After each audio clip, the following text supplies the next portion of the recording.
ყველაზე მნიშვნელოვანი და ენდემური პრობლემა საქართველოში არის მეჯბარძაყის სახსრის დისპლაზია.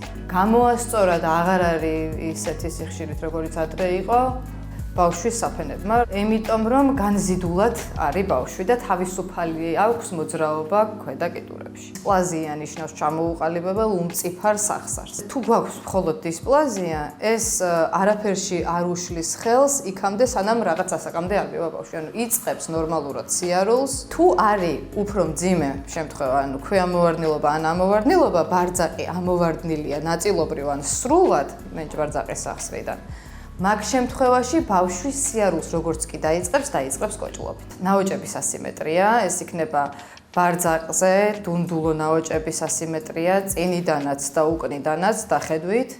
ამის გარდა განზიდვითი ვარჯიშის დროს ისმის ტკაცუნის ან ჩაყენების ხმა, ან გაშლის დროს პირიქით ამოვარდნის ხმა, ეს ადრეულ ასაკში ისმის და მერე გადის. რეალურად მეჯბარძაყის სახსრის დისპლაზიის მკურნალობა არის განზიდვაში. ორივე ბარძაყი იყოს განზიდულ მდგომარეობაში იმისთვის, რომ ბარძაყის თავმა გამღიზიანოს ტაბუხის ფოსო და მიქცეს სიგნალი, რომ განვითარდეს.